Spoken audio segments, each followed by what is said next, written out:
পাহাড়ে এই ফুলগুলা দেখতে অনেক সুন্দর, কিন্তু আসলে এগুলো কোনো কাজের না। এগুলো আসলে সবচেয়ে বেশি মৌমাছিগুলো দেখেন, মৌমাছি কিন্তু সবচেয়ে বেশি এখান থেকে মধু সংগ্রহ করে।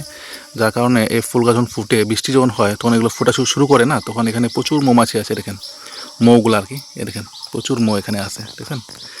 এখান থেকে কিন্তু ওরা মধু সংগ্রহ করে। আসলে ওদের চাকটা আসলে কোথায় যেটা যায় না। আর এটা আসলে পাহাড়ি একটা জায়গা, এ দেখেন, বুঝতে পারছেন?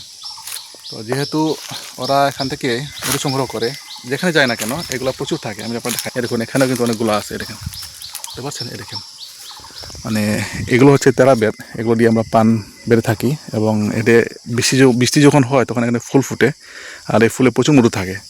তো যাহলে এই ফুলটাকে ফুল দিয়ে যে পানিগুলো থাকে না, মধুগুলা, এগুলা মৌমাছি এগুলো সংগ্রহ করে, তারপর ওরা গিয়ে মৌচাকে এগিয়ে এটা রেখে দেয়।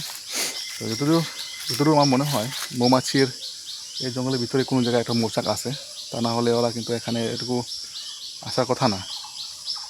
আসলে পাহাড়ে যখন বৃষ্টি হয় আসলে তখন সবচেয়ে বেশি খুশি আসলে শুধু মানুষ না, পশু পাখি জীবজন্তু, মানে যতগুলো ভিতরে জীবন আছে, নিঃশ্বাস আছে, সবগুলো কিন্তু খুশি হয়, আনন্দ পায়।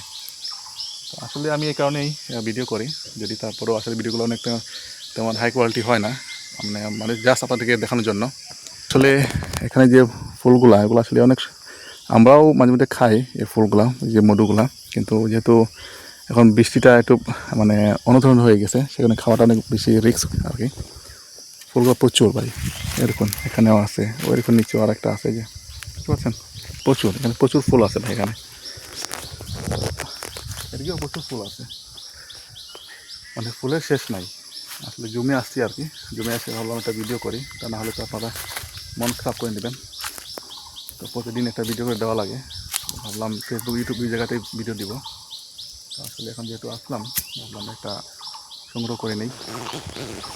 তো পাহাড়ে যখন বৃষ্টি হয় না ভাই, তখন পশু পাখি সব আনন্দ ফুর্তি, দেখেন গাছগাছালি একবারে কি বলবো আর কি, মানে একবারে সেই ফুল তো আছেই, আলাদা বিষয়।